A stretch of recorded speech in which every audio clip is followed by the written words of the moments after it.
Welcome to Day Zero Update for August 10th, 2025. I'm your host, Chris Elogi. I'm Brandon Perkins. And I'm Denver Victoria. And yeah, we've got a busy week of news. We had another Nintendo Direct showcase, this time focusing on indie games. And a lot of really good indie games at that. Yeah, we have a number of dates getting announced, a number of industry news bits, some new companies, some layoffs, some union news, and some other stuff. We'll get to all that. But before we do any of that, we'll talk about what we've been playing. And I'll kick it off here. I have been playing a couple of PC games. The first one here is a game called Machina. This is a game from the same studio that did Judero, if you've heard of that, which was sort of I believe that was more of a kind of claymation adventure game of sorts. I forget what exactly that game was. I did not play it, but the devs sort of made all the environments and characters and such out of real like clay and other objects and sort of scanned it into the environment. Action adventure game set in Scottish folk history. So, but this one, Machina, is sort of their follow-up. It is a game featuring a little robot named Machina, who is sort of in this little camp of other robots that are sort of in the business of dealing with, mining and all this, running shops and all this other stuff, and supporting you. And so you're kind of going around completing quests. Initially, you're kind of running through some tutorial stuff to show you how all that works. But as you start completing quests, you get better equipment. It starts unlocking more of the things that let you kind of get around more easily. So I have these like lifts that I can warp between. You just have to make sure that they are in range of another lift, and you can sort of warp between them. And along the way, you're kind of digging through this underground environment, looking for potentially other buddies who get elaborate intro videos, kind of showing off their character model. All the story seems to be fully voiced, with a bunch of fun voices in here. As you mine around, you find little bits of materials that you can collect and sell once you get back to your base. The way you kind of collect them is you put them in your inventory in sort of an RE4 kind of way. So they kind of are these pieces of rock or whatever it is that you arrange in side the square that you can eventually spend your currency to open it up.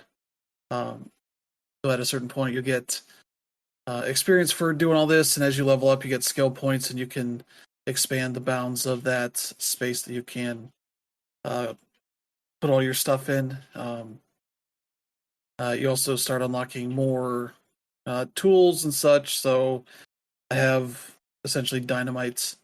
I think they call it boomy bombs, or bomby boys, I think, as well as something that called a disco ball that kind of makes you mine real fast for like 10 seconds.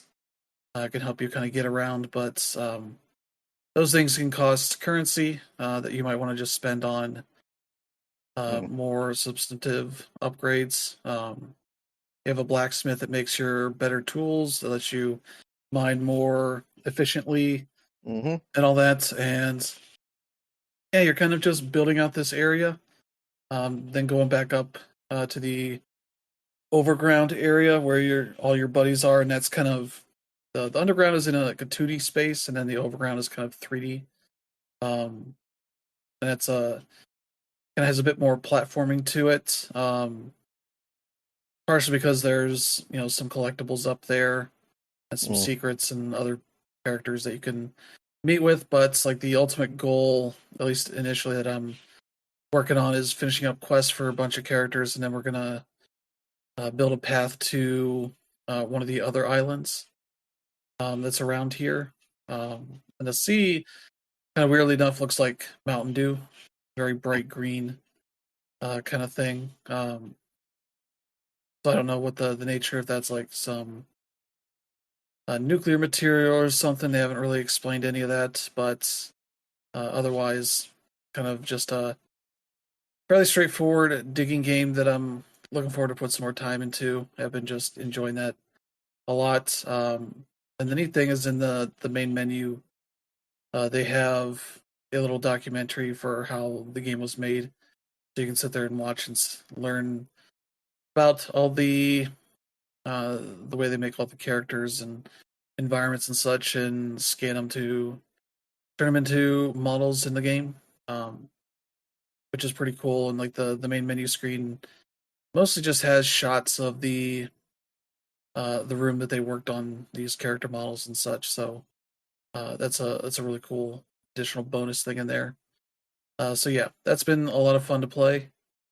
Like it's available only on Steam right now for $18.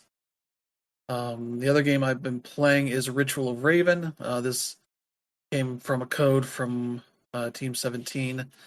It is to be as reductive as possible. It's sort of Stardew Valley for witches. Um, so I would say that is definitely really reductive because it has less of a focus on the kind of open-ended nature of those games and more of a focus on story. Um, so you're less trying to romance characters and uh, build big farms and all that kind of stuff. Though you do some farming, you don't uh, do any of it directly because the way they frame it, if you harvest, plants by hand, it loses all the magic to it. So you use a construct and almost in a little bit of like a visual programming language to it, where you get these cards to tell the constructs what to do. So you might have at a certain point you get these signs that are like, oh, this is a 3x3 spot of tilled land, and have it check each of the spots, and if there's no seed, plant a seed, water it, and you have a card for um, like a time shift thing where you just essentially, if it's going to take ultimately like 5 days to get to the flower part of the seed, you can simply have it do that, and it'll fast forward 1 day. Where I'm at, I have a loop card that I can have it essentially loop and do that, and kind of progressively um, make these seeds into the seedlings or whatever they're called, their second stage, and then to their flower form, and then get harvested. But you also have cards that can be like, well, if this is not a flower yet, then water and do the time shift thing. Otherwise, if it is in flower form, harvest it. Kind of just let it loose. You can have it loop up to 10 times, and so you kind of just are able to let um, the setup work its way through for whatever your quest may require. Um, that's kind of a cool aspect. Now I've got an area that is all crystals, and you can kind of do the same thing there. But you have different cards just for that, for harvesting the or extracting crystals.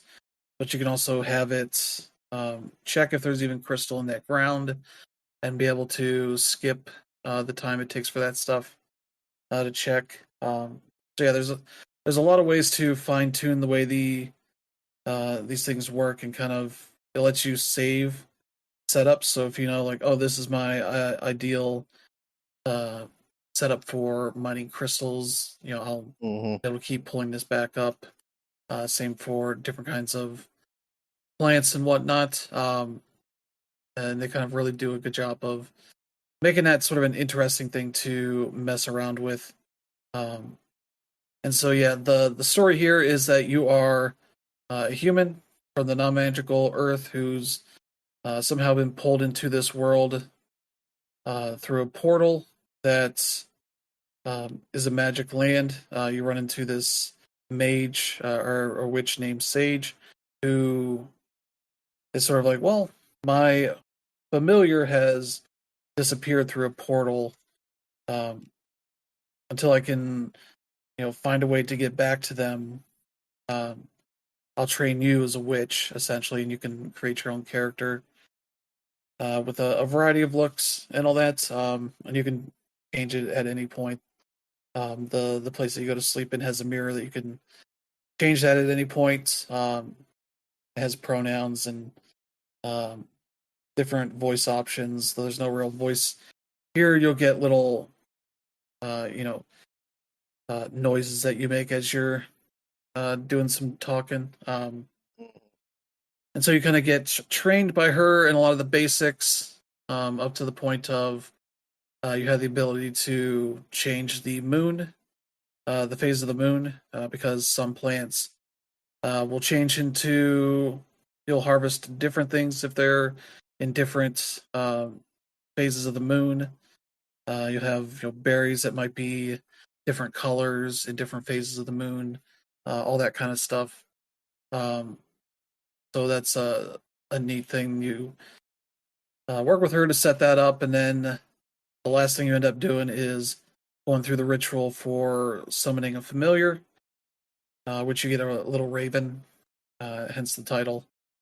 Um, it was a little goober of a raven that uh, acts like they know everything, but often is just making it up as they go along. But the familiars in this world are kind of the source of the magic for witches, and so that's why the sage being away from hers has kind of weakened her magic ability. So at the end of this, when you get your familiar, she ends up disappearing through a portal that's opened that she believes will take her to her familiar. Mm-hmm. So you're kind of in charge of this place for the time that she's gone. And so from there, you kind of go into the town that's called Never, Nevar, Never. Um, I kind of meet up with the different villagers there. And you find out like a lot of these people have been stranded here from portals because the portals here have broken in such a way they just randomly open and people come get sucked through and get stranded here and you start meeting up a bunch of them.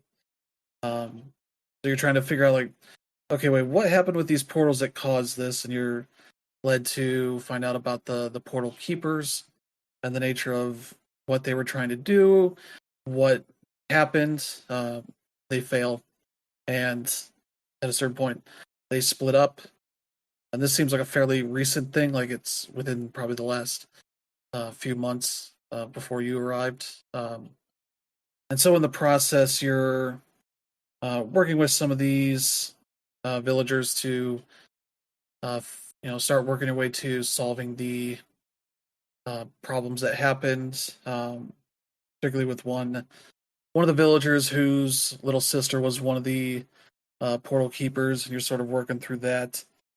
She has sort of left the village and pulled herself up somewhere else. And you kind of learn that um, she was kind of really ashamed of herself as a result of Sage being her mentor, and Sage kind of did not take to the failure of this whole project well, and so yelled at a lot of people. I guess you being sort of one of the only people that doesn't have that experience from her, and dealing with a lot of personal baggage of a kid who was led to believe she was going to be a great mage one day, and sort of failing and feeling the imposter syndrome and all that kind of stuff going on and all that. So there's a nice sweet story to this, with her and her brother and all that. And where I'm at, basically I've gotten her back into some sort of confident form, and help get her back up and go on. We're trying to get to the second person of the group, and so that requires me to get certain ingredients and such to be able to get over there. But while I'm in the process of that, I am kind of doing odd jobs for various other people around the village. This is where it's starting to open up more and more. So now, one of the people that popped out of a portal shortly after I showed up was a sloth from this planet that um, he's running a library now, and so I'm finding like pieces of these spell books, and so I'm collecting those and taking them to the library that gives me these like spells or whatever they are that require ingredients to uh, do them. Once I get all the pieces to them, Mm-hmm. that's a nice thing I've been working on. An alien comes through from some planet that is highly evolved or highly technically evolved. Everyone's like, oh no, nobody here believes in science. They all believe in this magic crap.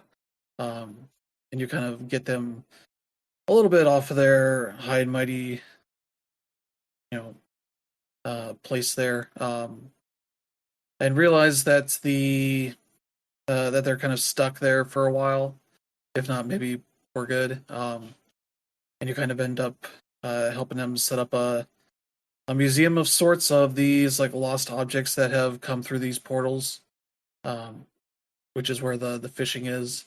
You kind of fish in these portals in a very kind of claw game kind of fashion. Um, so you're kind of moving this like hook across the screen, and then you move it down and try to collect these items that are hanging around there. And every unique item you get, you want to take it to that little museum area and plop it down on one of the spots. And every like 5 items you put in there, you get a piece of furniture out of it that you can take back to your little home area, your cottage area, and you can plop it in some of the expansion areas you can build out with the currency that you get. I've already expanded once. I think I need a significant more amount of currency to get to the second expansion, but right now I've got a decent place to put some nice little furniture items. And yeah, mainly been working around. You have gifts you can give to people, but they're not for romantic reasons. They're more like a series of quests essentially that you can complete for these characters. And you find like this couple that are both people that were stranded here, ended up falling in love with each other. One is sort of a herbologist of sorts who sells you seeds. The other one will sell you the cards that you use for the construct programming. But they both run like their version of D&D. That's called TNT. And there's like their little quests involve kind of um, both like making tea and also having little parties to do some D&D stuff with them, with your Raven familiar and your character, teaming with them to do some stuff, which is fun. So yeah, Mm-hmm. it's a lot of good chill story. I've not gotten into the big overarching stuff. I imagine there will be some conflict, but as far as I've seen, there's no combat. I don't expect there to be, based on what I've seen here so far. And yeah, there's a good bit to like here. A lot of, and the story has been good enough that um, it's kind of keeping me going here as I've put almost 10 hours into the game so far. Um, Now I'm basically at the point where I'm trying to complete some of these side things where it needs specific flowers or uh, leaves or whatever it needs, and I'm trying to farm that stuff before I really start making more the mainline progress. But yeah, been enjoying that a lot, and that's on Switch and PC right now. Um, Definitely worth checking out if you kind of like that style of game, but maybe not the open-ended nature of a lot of them. Where they're just kind of like, you go figure it out. This kind of guides you along a lot more. The nice thing is you have a book that is like your spell book of sorts, but it also keeps track of all your encyclopedia kind of stuff to it. Keeping track of all the characters, all the plants, and all the things you can collect, and will tell you like, hey, this under this moon phase, this will happen. These will turn into these things, that kind of stuff. So if you're very much wanting to know, like, okay, I need these blueberries. Where the fuck do I get those? And it's like, oh, under this phase of the moon, this berry turns blue.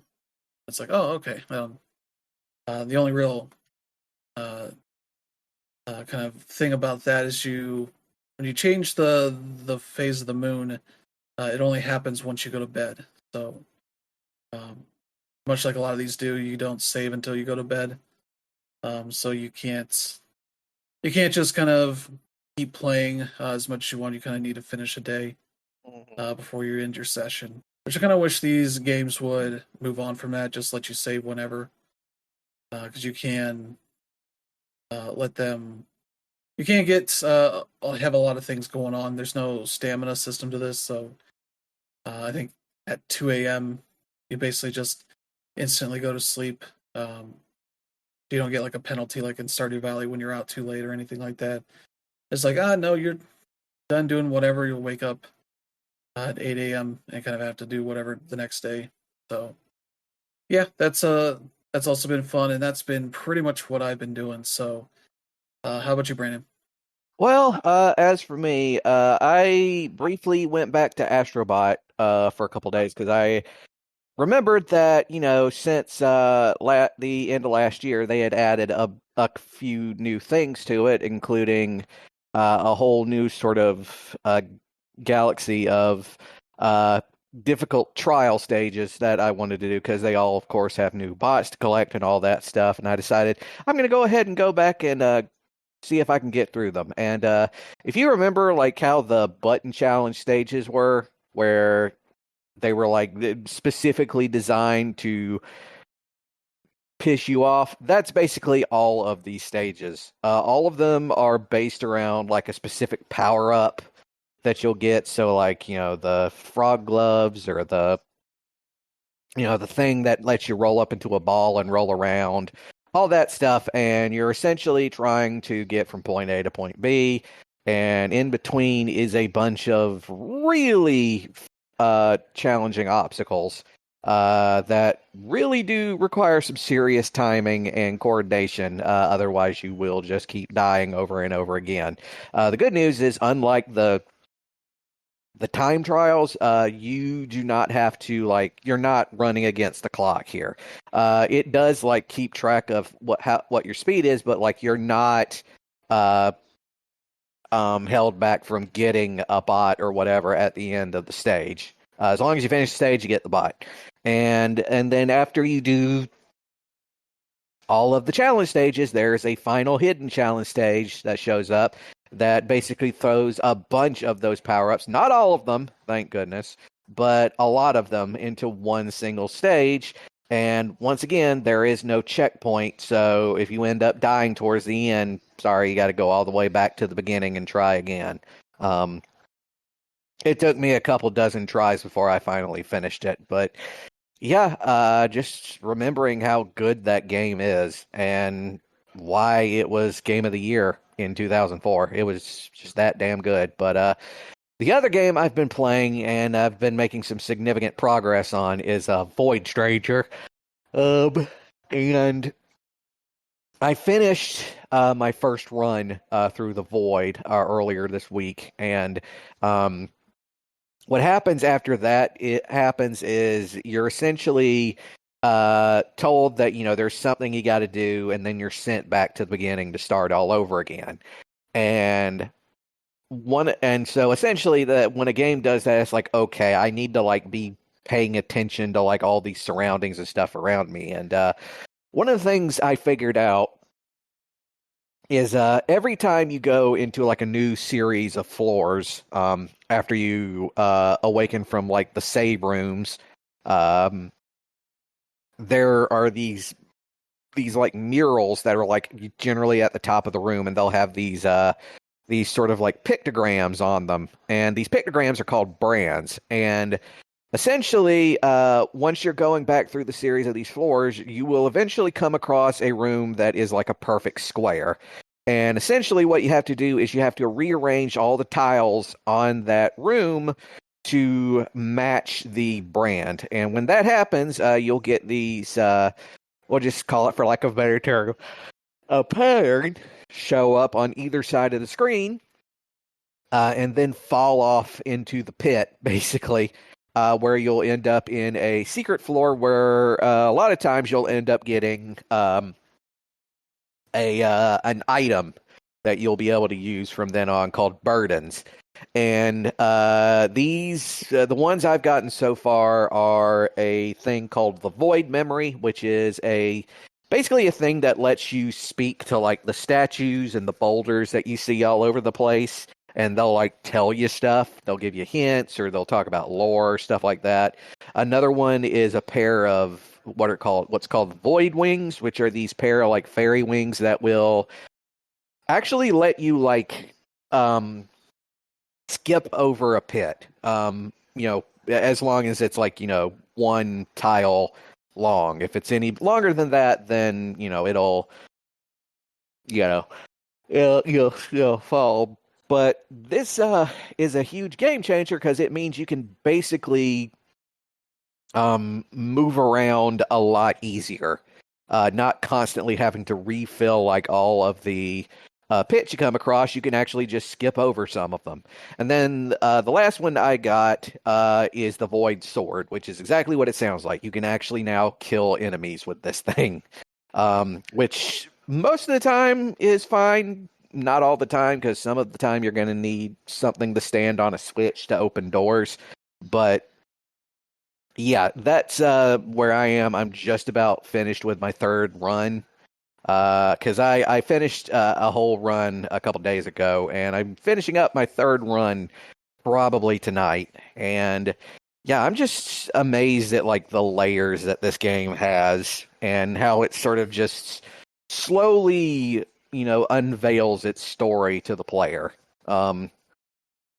in ways that are not, it's very kind of From Software-esque in that there is a story, but you have to like actively go out to look for it. And it just kind of peels it back slowly. But yeah, that's what I've been playing. So, Dan Rib, what about you? Yeah, it's been a while since I've been on the show. I was at San Diego Comic Con a couple weeks ago, and then I was at Evo last week. So a bunch of content is up on the site there for stuff that I did play. And I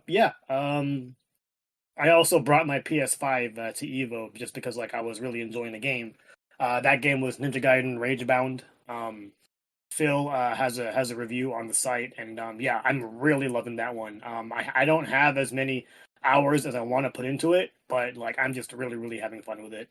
It's published by Dodiemu, that's pretty much their thing, and yeah, like this game is difficult, but it's also really fair with it, and I'm really enjoying the pacing. I've played through the first three levels and have just had a lot of fun. Um, and basically they're all self-contained levels. They're it's not a Metroidvania. I'm loving traversal. You can jump, you can go ahead and parry things with your sword. And a lot of the hits that you put on enemies are pretty much one hitters if they're like easy to fight, and then there's some that are a little bit more difficult. The bosses are pretty rough, but at the same time, a lot of the save points happen right before the boss. So even if you get killed, which will happen, you pretty much appear, just a few frames before it, and that's been pretty awesome. So yeah, I'm really enjoying Ninja Gaiden Ragebound. It's pretty much the year of the ninja. We have that. We have Shinobi coming up at the end of the month. We have Ninja Gaiden 4 as well coming, and yeah, I'm really enjoying all that, especially since I have a lot of ninja games on my Fantasy Critic. Speaking of fantasy, I'm playing Madden NFL 26. This game is not out yet, but the embargo lifted last Monday, so I can go ahead and talk about it. And yeah, like if you're someone that also plays college football and you enjoyed the gameplay changes they made to it, pretty much the same stuff happened to Madden 26. And I thought College Football 26 was my favorite football game, like up until now. And I think Madden might dethrone it, just because like I've always been more of an NFL guy, and a lot of these changes did make its way there. I'm currently playing through a little bit of franchise mode. I'm not that deep into it, but I am liking a lot of the changes that we see. Franchise mode now is a full on RPG. So you can go ahead and hire and fire offensive defensive coordinators. You can decide to use the coach that's currently on the team, or you can just make a new one. And you can decide whether you want to be an offensive guru, a defensive genius, or whatever it may be. And you can go ahead and build there based on a lot of the stuff that you have, and you're going to have a whole bunch of archetypes that are only going to be available after you've surpassed a certain level. So yeah, I'm really enjoying a lot of this sim nature of Madden. There are a few issues. The biggest one that I've come across so far is that with the halftime show is being led by Scott Hansen, and it's actually fantastic in franchise mode because you're actually seeing scores and highlights from other games. That's never happened before. Like normally you just have the scores and a lot of the stats would be listed incorrectly, but now it's like, okay, I can go ahead and see this game between Denver and Tennessee happening, and I can see a touchdown pass thrown by Cam Ward, quarterback of the Titans, and it's not a game that I have absolute control in because I'm using the Packers, so it's cool to see those highlights.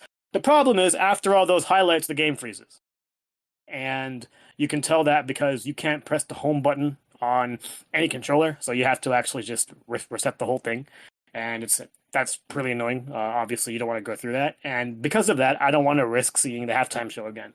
That being said, it sucks because, like I said, it's a really really good one.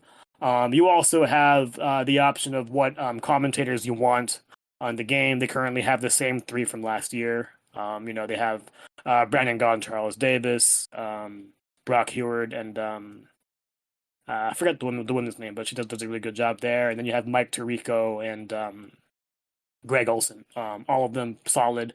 Main thing though is that a lot of this stuff is recycled from last year, and Brandon Gaudin and Charles Davis have been doing this for years now, and I want to hear someone else, and that's pretty much always been my thing with Madden. But yeah, the presentation has also been changed up a little bit. The primetime games, as opposed to the regular games, have different graphics in the bottom. So like when you're playing a regular game, you have the score in the bottom stretched out with the entire screen. But if you're playing Thursday or Sunday Night Football, it's kind of condensed in the middle, and it's all really, really clean. So, like, if you're somebody who really enjoys watching football on all the different networks, you're seeing all of that really represented. At the same time, you aren't getting Fox, you aren't getting Amazon, CBS, ESPN, but at the same time, EA Sports has done a solid job of, like, really mixing that up to really give it its feel. There's also celebrations specific to the teams that you use. I'm a Green Bay Packers fan, so the big celebration for Packers touchdowns would be the Lambeau Leap. So, you go ahead and press up on the right stick, and all of a sudden your player can go ahead and jump into the Lambeau Leap. All of those are pretty cool, and I'm definitely enjoying that as well. I'm also really enjoying the new skills trainer. Madden did have a whole bunch of different kinds of changes. The one that I don't like that seems to be sort of a permanent fixture now is the kicking game. It's been the same the last couple of years, but I've always wanted to use the older one, and like now you really have to, choose the power and accuracy to your kicks. And if you're used to the old way, your trigger happy thumbs are just going to do it wrong and all of a sudden end up with a penalty that way. They've also added the penalty for making sure that you're kicking off into the target zone, because if you don't, the other team gets the ball at the 40-yard line, which will put you at a rather big disadvantage because defenses, from what I'm playing, it's hard to play so far. Part of that is because they've adapted what college football did, where if you want to intercept the football, to pick it off, you have to actually see the ball. So that's fun on the offensive side because it allows you to take more chances. But if you're playing defense and you're used to picking it off, it's not going to be as easy. So there's that. But yeah, Madden's definitely pretty solid so far. I've actually joined an online franchise with a whole bunch of other journalists and content creators. So we're going to start doing that at the end of the month, and we'll go from there. It'll be a while, maybe at least a week or maybe 2 weeks before I post this review on this one. But yeah, really enjoying it so far, and it's quite solid. I'm also playing Wheel World. This game is one that I've had for a few weeks. I just haven't had much time to really dive in to play it.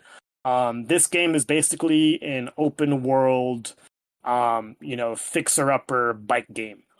You pretty much use this character who finds a bike and has to help this bike spirit find these legendary parts. And I'm not a bike guy, so I'm not going to be able to name all those parts. But you want to find wheels, you want to find the bike frame, you want to find the seat, and every time you find a new item, you can upgrade your bike.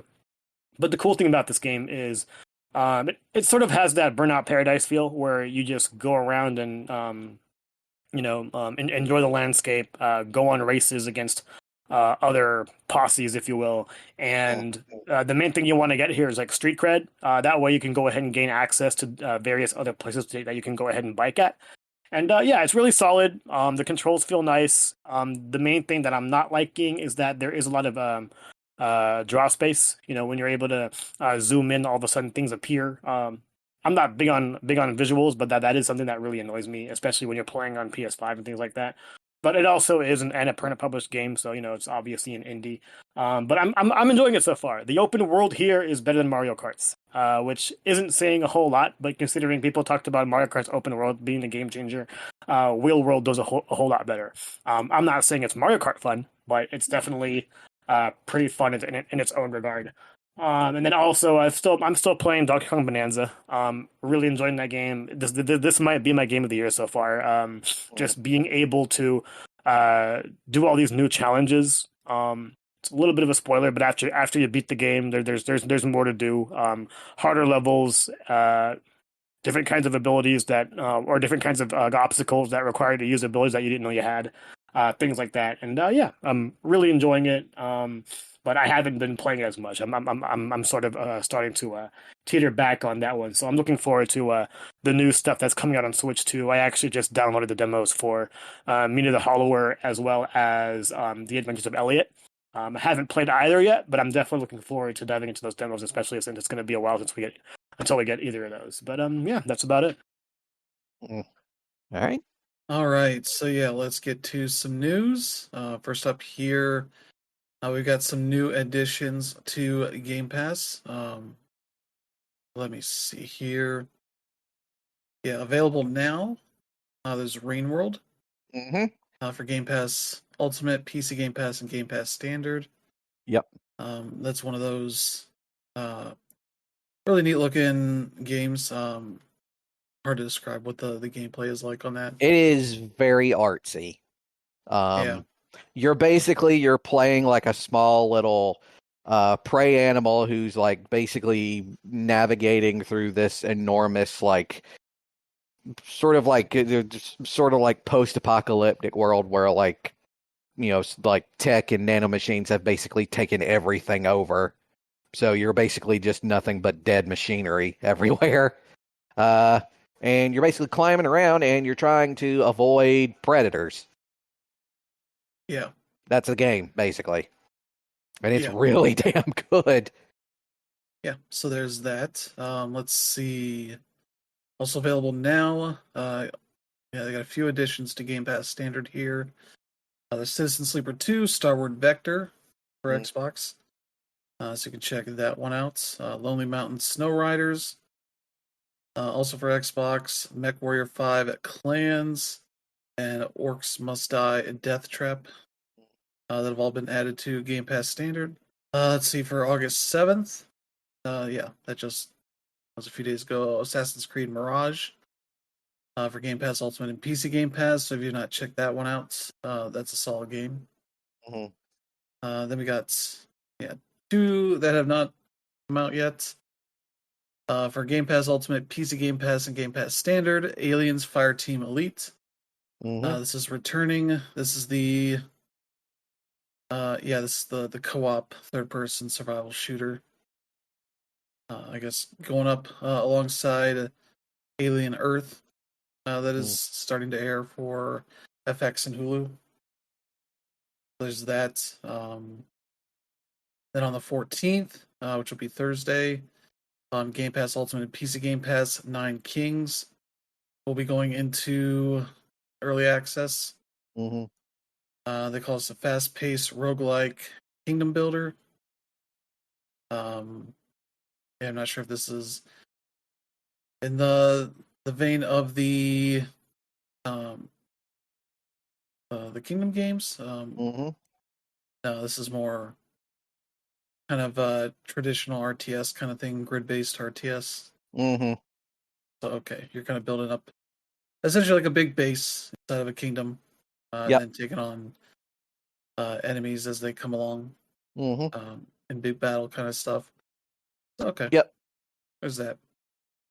That'll be on just PC, I believe. Mm-hmm. So there's that, and that seems to be it. Yeah, seems like an alright list Yeah. of stuff here. Especially Citizen Sleeper 2. If the original game is great, the sequel is even better. Yeah. So yeah, there you go. All right. Yeah. Let's see. We got some dates here, or we got one here that's available now. During QuakeCon, we knew that Night Dive was going to have something new coming out, and they announced it. It's Heretic plus Hexen, Yep. which was this sort of duo of games that are, in the vein of like the Doom stuff, but instead of having guns, Yeah. you're gonna have more magic staffs. It was made by Raven. Yeah. Made by Raven Studios before they became the what they are now. And yeah, they basically had John Romero help produce it and produce them. And yeah, they're both like really good quality fantasy FPS games.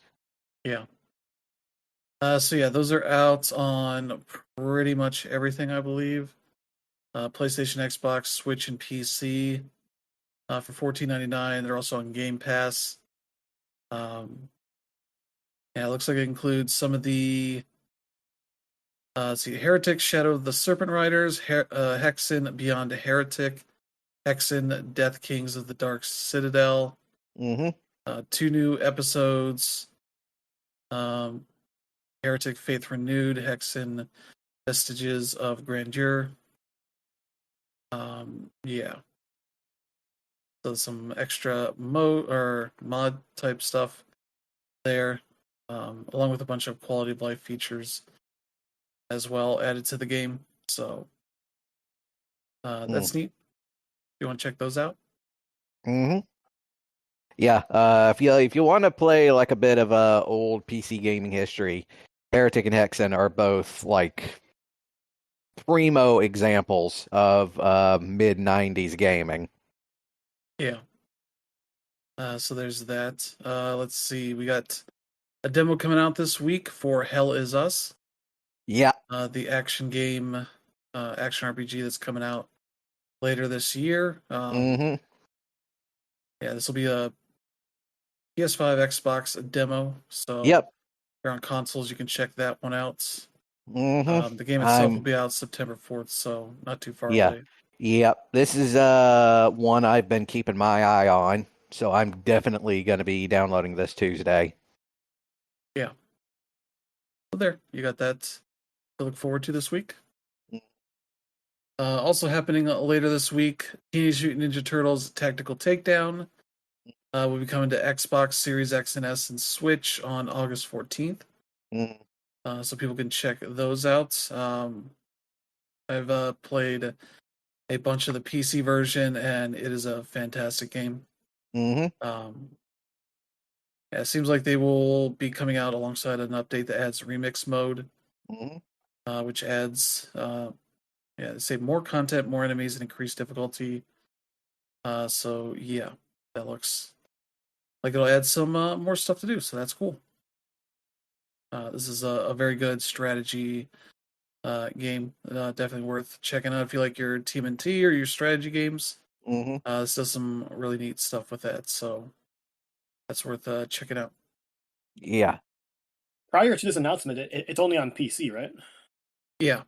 Yep. Okay, so it's not on PS5 as of right now. No. That's interesting. Cool. Yeah, from what I've seen, Xavier, the head of Strange Scaffold, was basically saying they don't have plans for PS5, so maybe that'll change. I don't know, but so far that's just what they're working on. So Yep. Okay. I've only played the demo, so I don't know what's up with this game yet. yeah. Speaking of demos, this one's been featured on demos and showcases a number of times. Demon School finally has a new launch date, September 3rd. In a couple of weeks here, people will be able to check it out. The game that kind of apes some of the style, especially battle style of games like the original Persona games. Which, if you do not Yeah, know, the series from Persona 3 onward had a much different battle system than the one that preceded it. It was yeah, more of a grid-based kind of tactical strategy kind of battle system, yep, um, which had its neat bonuses to it, but also, if you've played like the PSP versions of those games, it could definitely feel a very old school approach. mm-hmm, Because if you have characters die, they're just kind of stuck behind XP wise mm-hmm, for the rest of the game. No real easy way to get them caught up again. mm-hmm. But this, I assume, is a bit more modern in its take on that stuff, but it is a very cool looking game. So I'm looking forward to seeing more of this in the near future. Mm. So yeah, there you go. Yeah, I played Demon School a couple of years ago at PAX West, and I don't know, it just wasn't for me. I don't know if it's been polished a little better. But yeah, this one's coming out soon. I'm looking forward to seeing if it's changed, but it's not a day one for me as of right now. It looks interesting to me, but I want to see what other people think first. Yeah. So yeah, there's that. We got another game coming out in September, Formula Legends. That'll be out September 18th. This is a racing game. I think it's supposed to be a little more uh, simulation, but I think it's still supposed to be mostly an arcade racing game. Mm-hmm, But it's about the sort of history of racing competitions, featuring a number of vehicles in the vein of like the way that Formula One has looked over the years, mm-hmm. and some of those kind of vehicles. Yeah, especially like the historical ones, because like old Formula One cars when auto racing first started to be a thing to what we call Formula One now, look very different from each other. Like Yeah, you're at, when you think Formula One, it's like, oh, the cars with there's like the wingspan in the front and there's like the spoiler on the back and everything. That's not what they used to look like. yeah, They used to look a lot more primitive than that. yeah. So yeah, this game has a lot of interesting vibes to it. There's demos out now for PlayStation, Xbox, and PC. I guess it's supposed to have a Switch demo coming out on the 14th here Hmm. later this week. But yeah, this one I've seen some footage of it, and it's looked pretty neat. And I've Mm. downloaded the demo, just have not had a chance to start it up yet. But it looks really neat for the racing genre that does not have a ton of variety to it at the moment. Hmm. So yeah, that's one to keep an eye on. Then we have one more here for September, Lego Party. Yep. The very Mario Party-esque kind of game, but featuring a bunch of Lego characters and such. It's going to be on everything. It'll be out September 30th. So yeah, that is a game that's I've heard good things about as far Hmm. as the Mario Party stuff. Um, but probably not going to be one that adds a lot of unique things to it. Mm. Um, but yeah, that'll be out just before the holidays. Mm. Yeah, this was a game I played during SGF, and I had a whole lot of fun with it. It is unapologetically Mario Party. The map that we played on was based on Lego Pirates, and every few turns, some crazy things would happen on the map, and the map was pretty much also Mario Party, to where you land on it, you gain a number of coins or whatever it may be, and yeah, it's pretty awesome. The main difference is that the mini games take place at the beginning of the turn versus the end of the turn. But aside from that, it is pretty much the same. Another thing that I really like is during the last turn, as well as the last 5 turns, the board sort of changes. But in the last turn, they actually change things up so that no space is useless. Because in Mario Party, if you land on like the bank space or the store space at on the last turn, nothing happens because you can't buy anything to use the next turn. Whereas with Lego Party, it makes like every turn do something, and bullshit does happen. That's exactly what happened to me when I played, and yeah, it was funny because we were playing with a actual gold brick on the line. But yeah, I'm looking forward to this one. The best thing about it is that it's also not a full price game. I believe it's going to be $40 when it comes out, so it's a pretty solid budget title to get before the holidays. Yeah. So yeah, there you go. That'll be a neat looking game. And that's it for the dates that I have here for this year. We got one more here that Genshin Impact for the PS4 is going to be shutting down on April 8th, 2026. As I mentioned here, it is due to limitations related to hardware performance and platform application size, which is not really a huge surprise because that original release on the PS4 just did not run very well. It wasn't until I got to the PS5 I was like, oh yeah, this is how it should run. Yep. So yeah, not really too surprising here. Yeah, their timeline for this on September 10th, they're going to remove Genshin Impact from the PlayStation Store. February 25th of next year, they're going to end all in-game purchases for PS4 only players, and then end of all update support for Genshin Impact for PS4. So we'll stop functioning there. So yeah, that's unfortunate, but makes a lot of sense for the way that game is on a bunch more capable systems. So if you have a PS5, PC, Xbox, any of that, you should probably check it out there. So yeah, there you go. Yeah. Let's see. Yeah. No, nothing. I was just saying, like, yeah, I originally played Genshin on PS4, and yeah, I've played a little bit of it on PS5, and it's like night and day. Yeah. It just does not run well on a PS4. Like, really, it does not. Yeah. Very much was not really capable of running that game. And I'm sure it's gotten worse as they've continued to evolve it. But yeah, let's get to another story here. Mortal Kombat Trilogy has been confirmed to be a part of the upcoming Mortal Kombat Legacy Collection. Which is nice to see. That was the version of the game released in 1996. That was the final version of Mortal Kombat 3. That basically added every character and stage from the previous games up to that point. And this introduced brutalities, a combo-focused alternative to fatalities. That has only come back in the more recent games. Yeah, and the short-lived aggressor bar.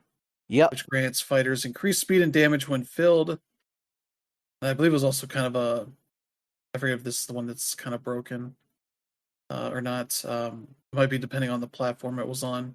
Yeah, it depends on like what you're playing it on. Yeah, because I think that game was kind of too big for like the tech at the time. The consoles to be able to handle the ports. Yeah, they had to cut a lot of the character animations like in half in order to like fit a lot of them, and it's pretty noticeable if you play like, say like you're playing Ultimate Mortal Kombat 3 and then playing this next to it, you can definitely see like where there's a definite downgrade in parts. But the flip side of that is that the reason this particular game is so heavily cherished is because it's the one that ended up becoming a big deal on the fighting game scene. So it's, on competitive fight esports. So yeah, people have been looking forward to this one. To finding out that this one is here. And honestly, just all the other stuff that's going to be on this thing. Yeah. From what it's saying here, Bang Sung was kind of the broken character for the PS1 version. Yep. Because it's had extra loading delays to switch to characters.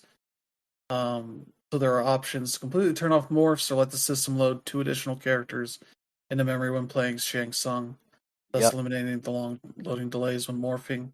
Mm-hmm. The only time the CPU ever controls him is during the attract mode. So he doesn't show up in any of like the tower stuff or anything like that. And yeah, the N64 version has 3-on-3 simultaneous battles as an exclusive feature.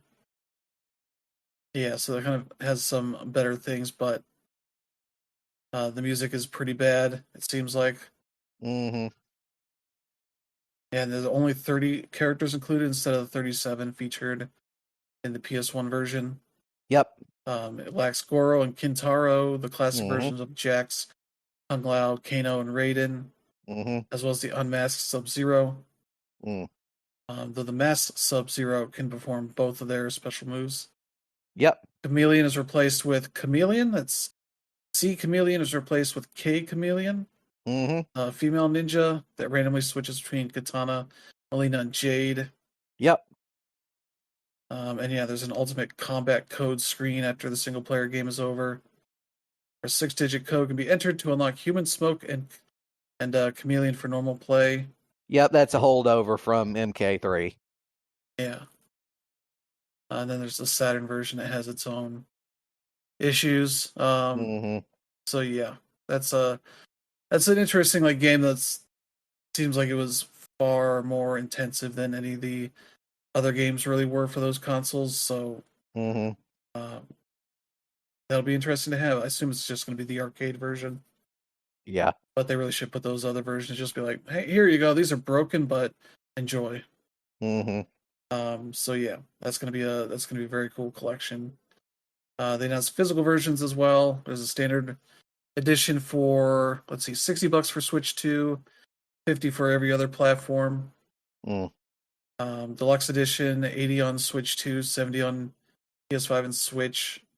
Has a steelbook case, magnet poster, lenticular card, arcade flyers, mini marquees, and arcade cabinet cards. And the collector's edition that includes a Goro controller holder statue, commemorative arcade token, hardcover art and lore book, a Scorpion / Sub-Zero pin set. That's on every version. Yep. No shipping date for that, but the other physical editions will ship on December 12th. Though I don't think they have a date for the game itself yet.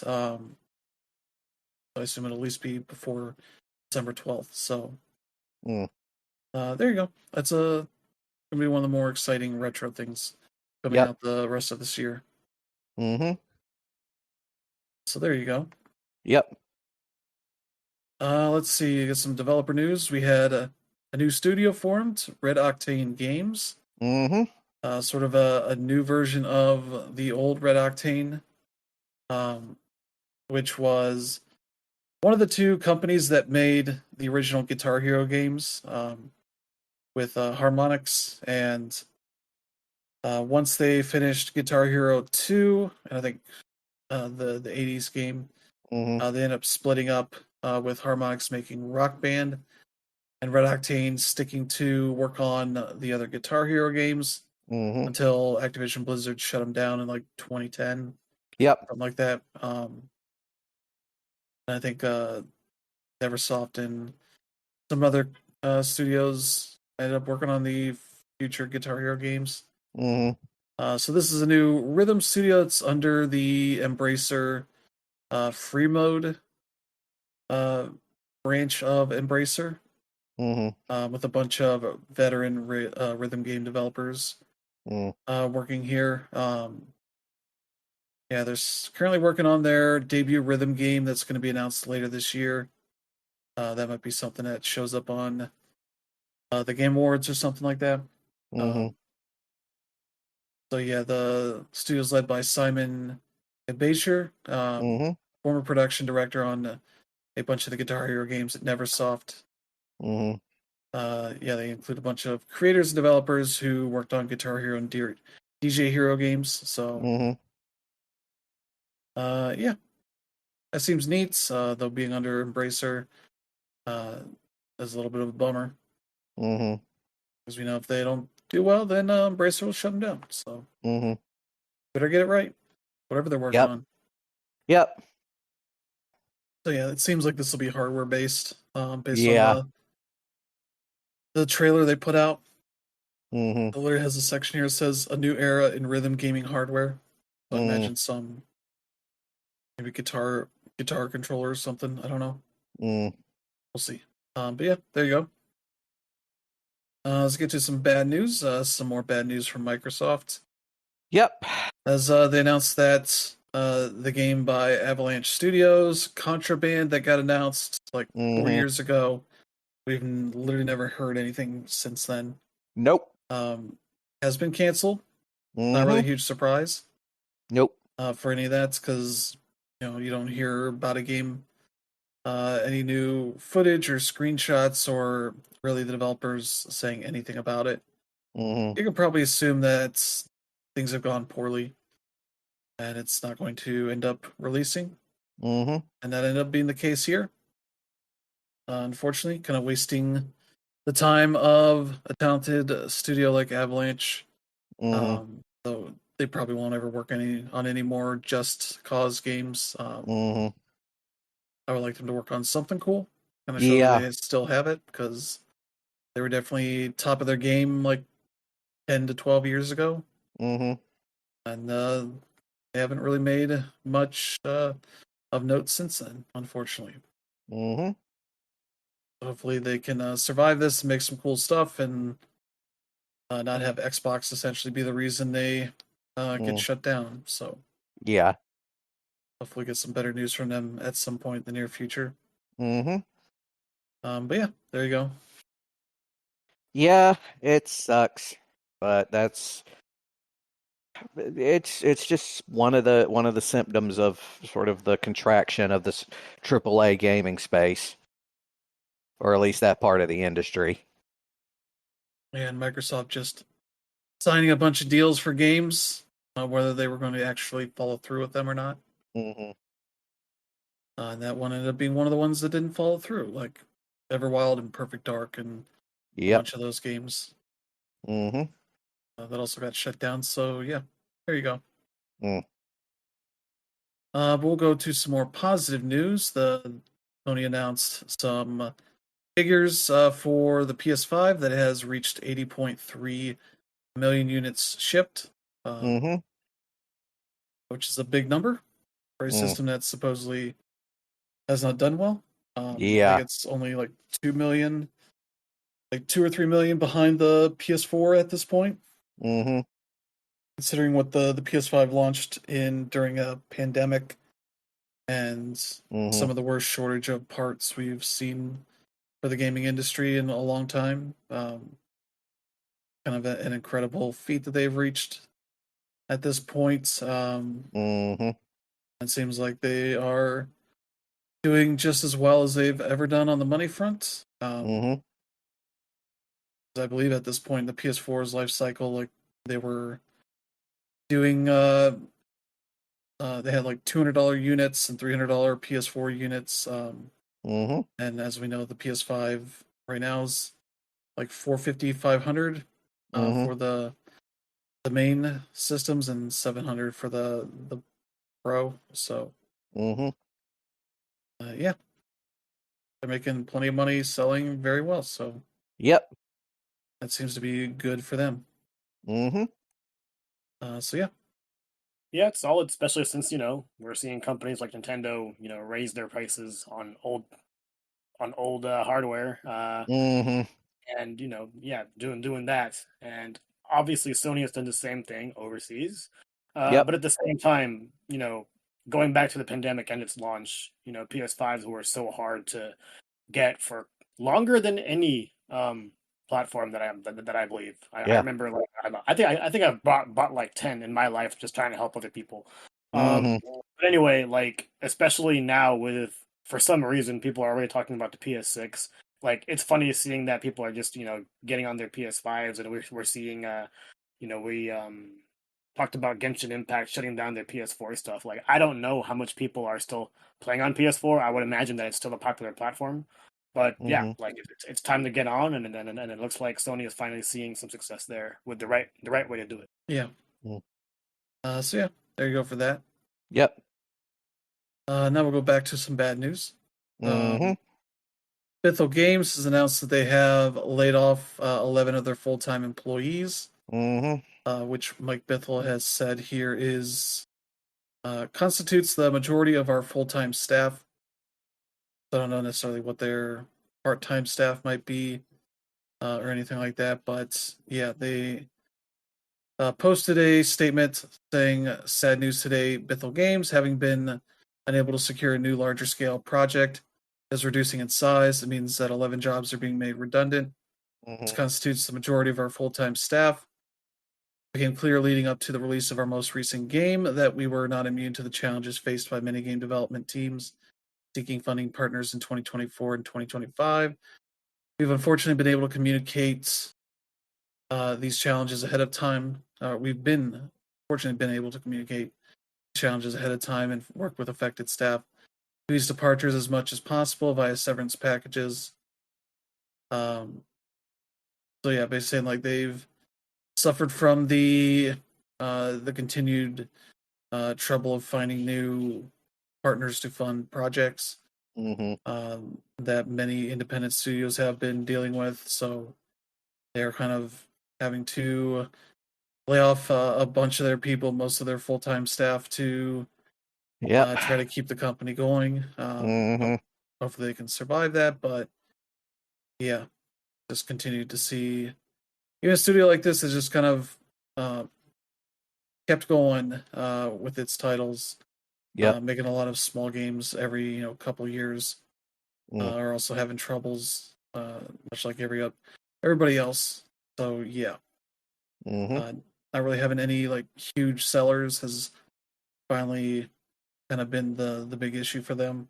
I think all their games sell pretty well, but not like anything that sets them up to be funded for whatever the next project is. So they've had to sort of try to find partners to help fund the next things they're working on. And that unfortunately has stopped happening. So yeah, hopefully wish the team the best and those that are leaving. Hope they can find new jobs. But that is also increasingly hard, just as finding funding. So yeah, not a great time.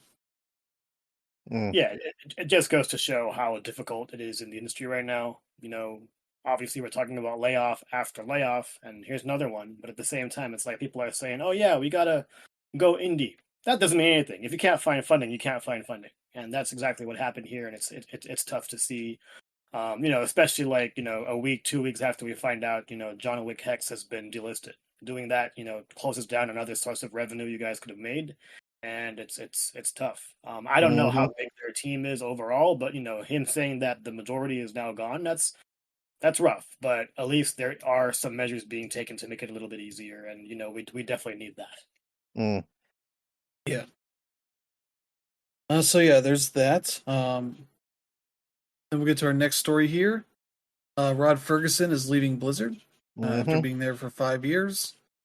He's a guy that has done a lot of big games for mostly Microsoft properties.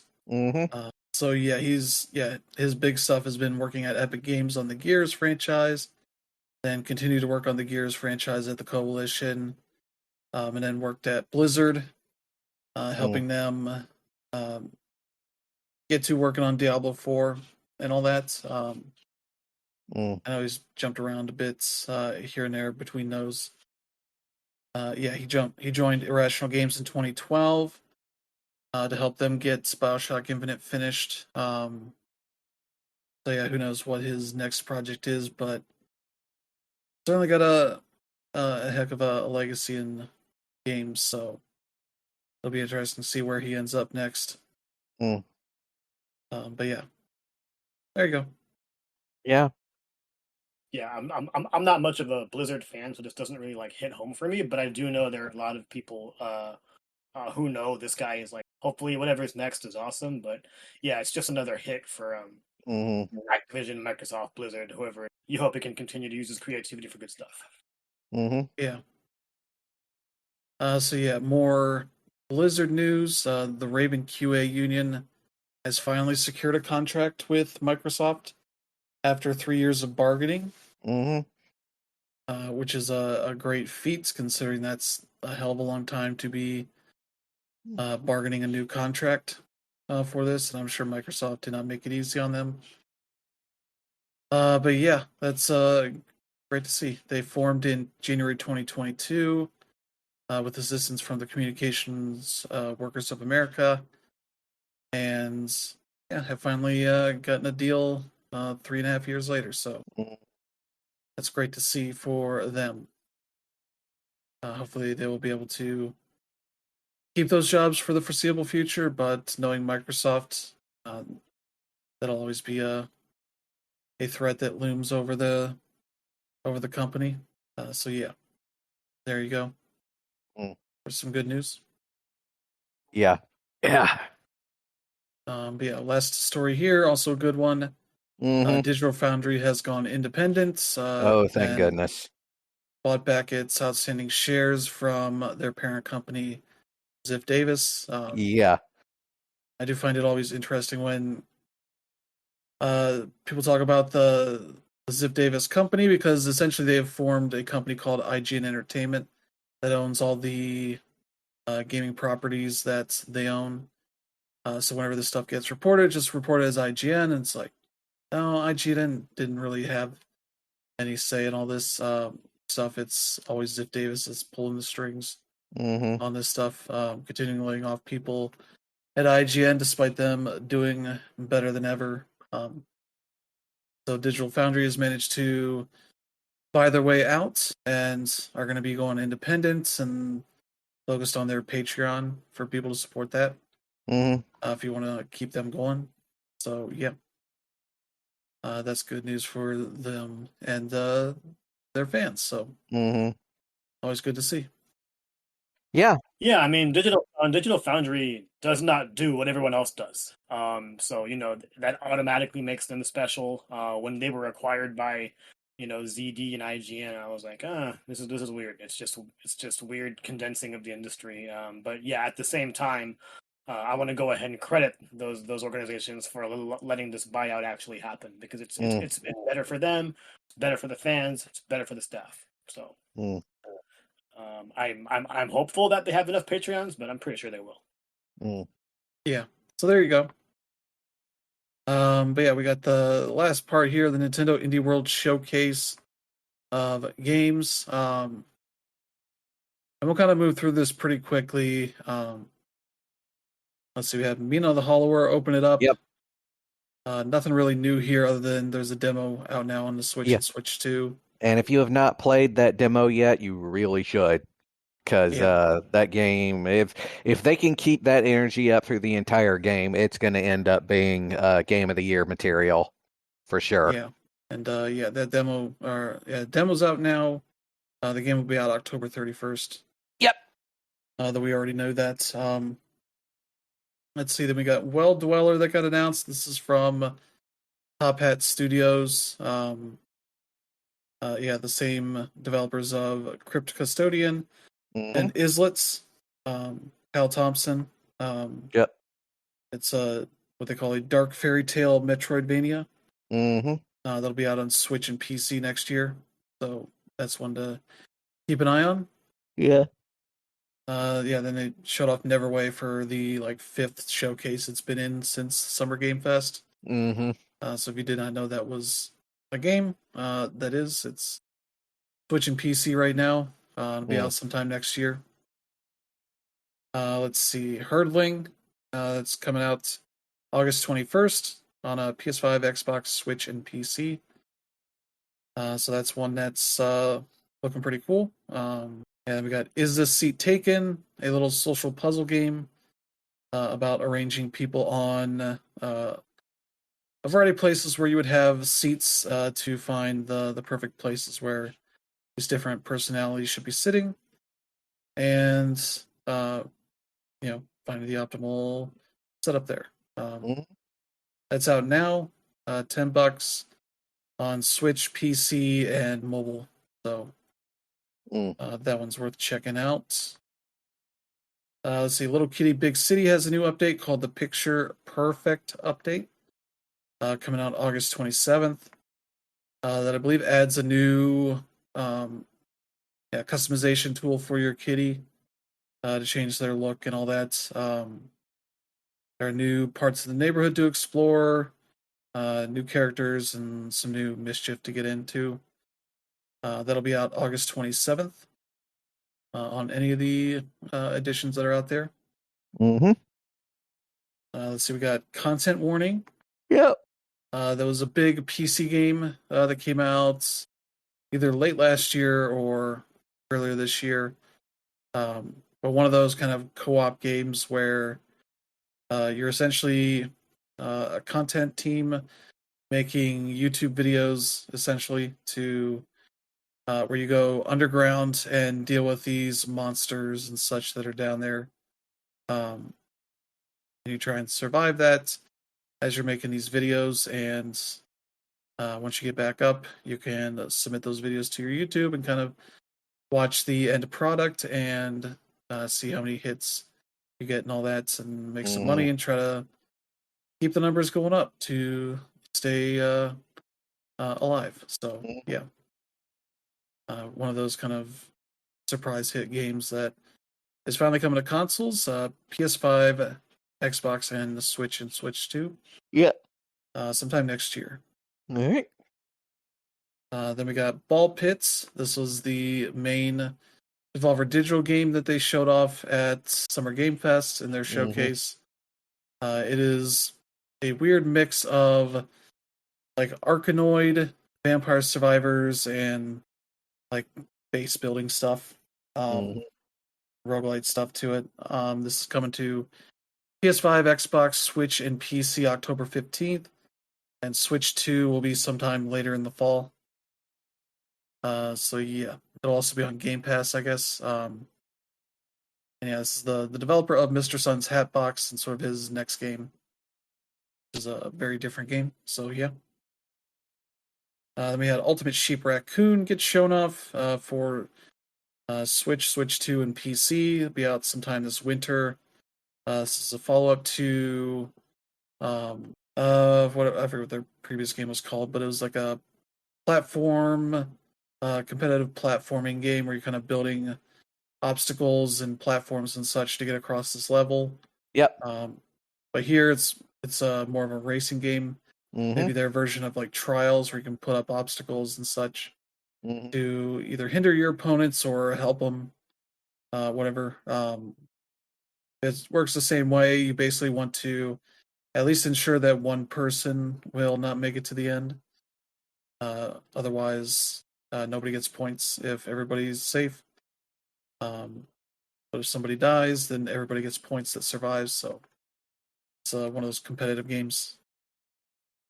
Then we got to see Glaciered, which is a game set on a planet, Earth 65 million years in the future, where the Everwinter transforms the planet's surface into a gigantic sheet of ice.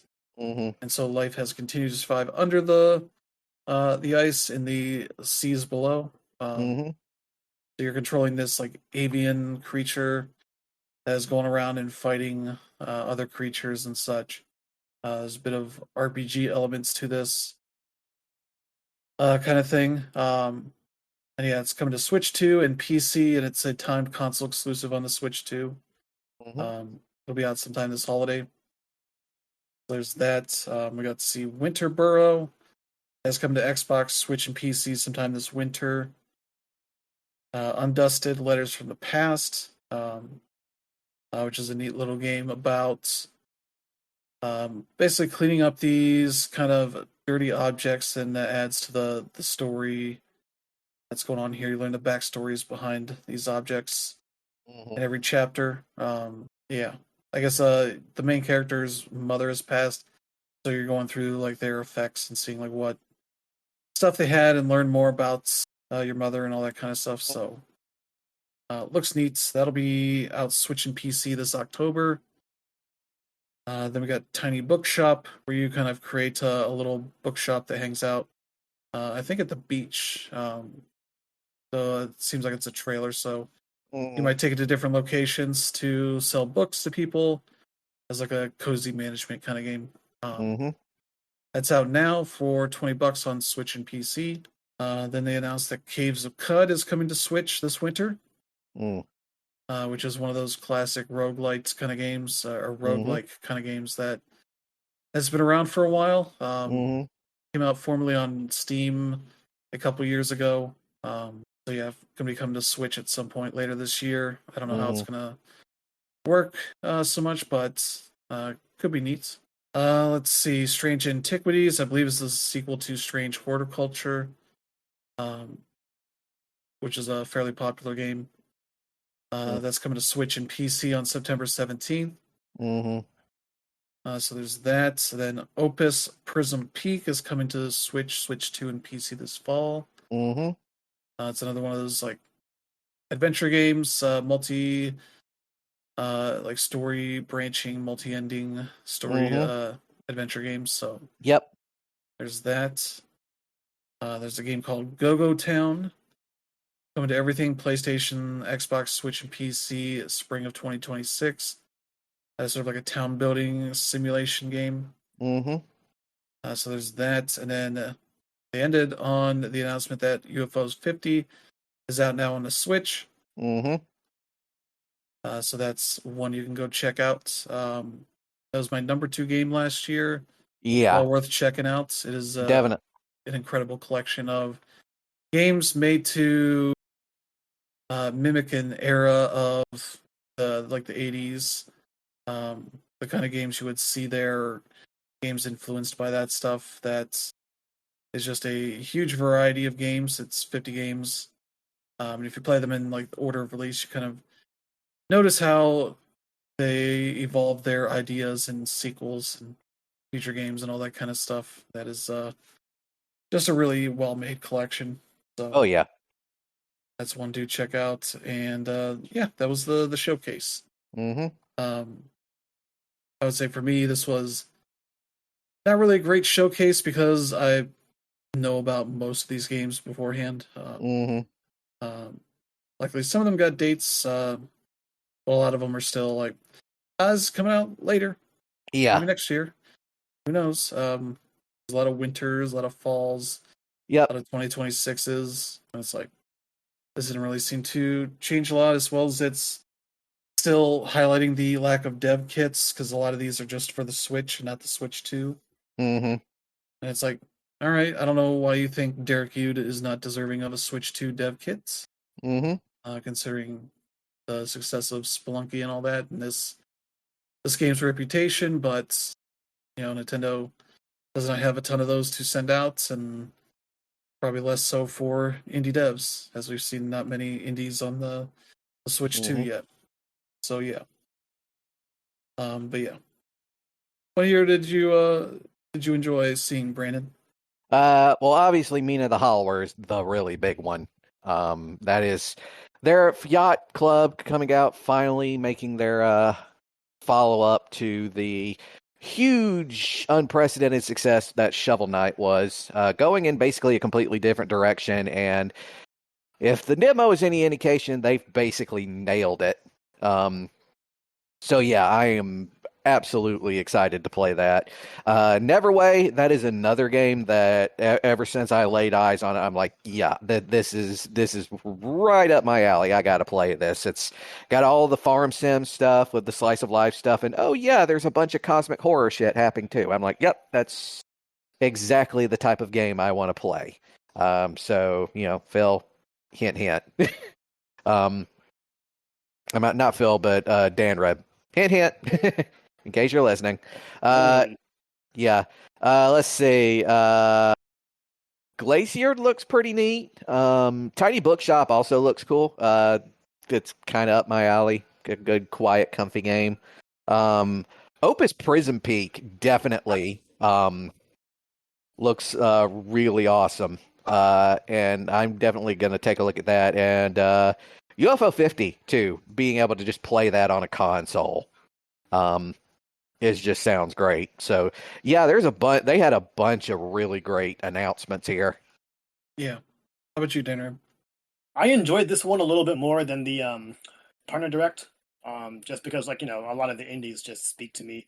Of course, I'm gonna go ahead and echo what Brandon said about Mina the Hollower. This is something that I've been hyping for the last few years now. I've befriended a bunch of people at Yacht Club Games, so like if I can't get a code the official way, I'm gonna just use the friend card and see how that goes.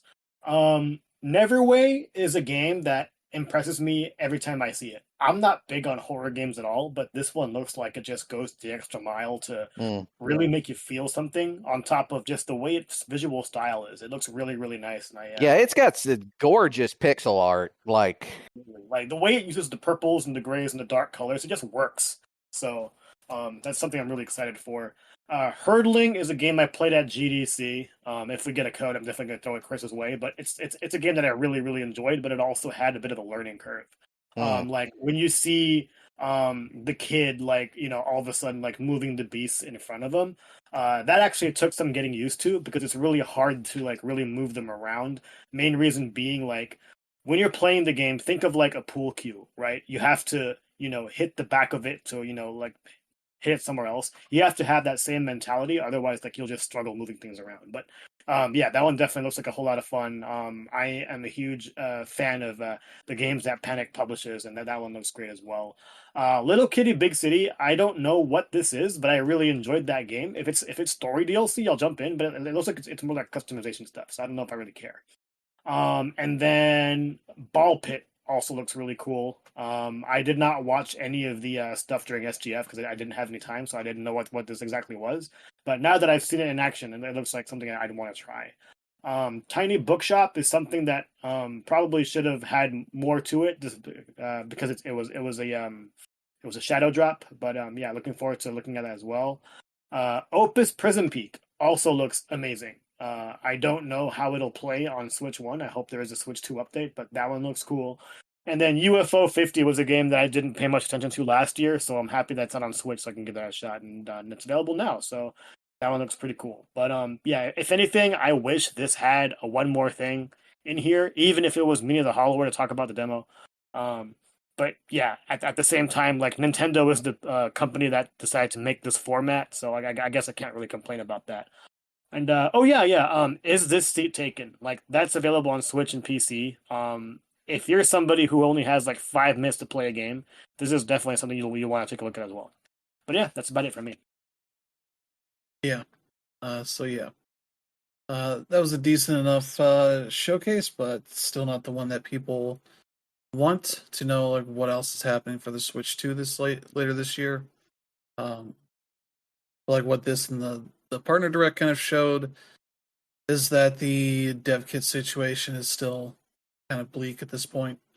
Not many companies have them, and so you're kind of stuck with a lot of these being just on the Switch in ways that's like some of them will take advantage of the extra power of the Switch too, but you really would like to see updates for these games and upgrades to better take advantage of that.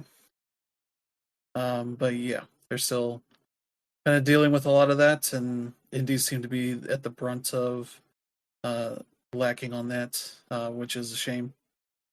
Considering I feel like the Switch 2 has a lot of expensive and big games on it now, but it's the small stuff that is kind of the place where it's lacking. I was just looking at Apex Legend was in the last the partner direct, and that game is like 78 gigs. It's like effectively a third of your hard drive space, maybe even more of that. So they're at that point where you can fill up your hard drive with probably like 3 games, if you like your big budget, big sized games.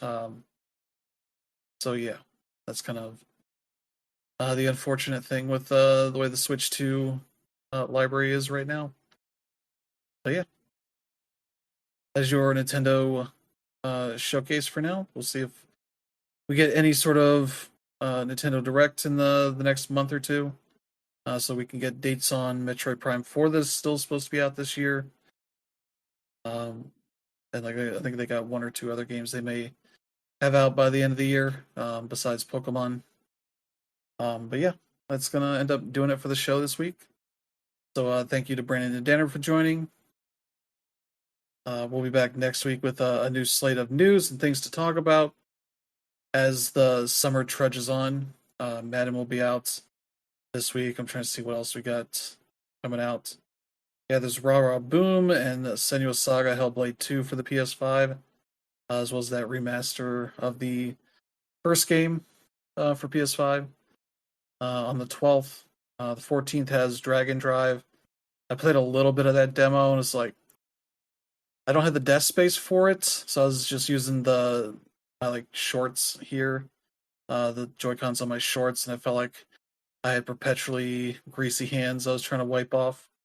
I could not really get great hold on the controls a ton there. But yeah, it seems all right otherwise. Let's see, Madden's out this week. Midnight Murder Club is out in 1.0 for PS5 and PC. Bendy Lone Wolf and Off for the Switch and PC. That's the Undertale style game that's coming out after being sort of out in freeware mode for a good 15 years or so. So, some interesting stuff coming out this week. But yeah, if you enjoy the show, if you let friends and family know, they should check it out and select strangers that are also interested in a variety of games that are coming out. But yeah, thank you all for tuning in. I hope you have a good week ahead. We will see you all next time. Have a good one.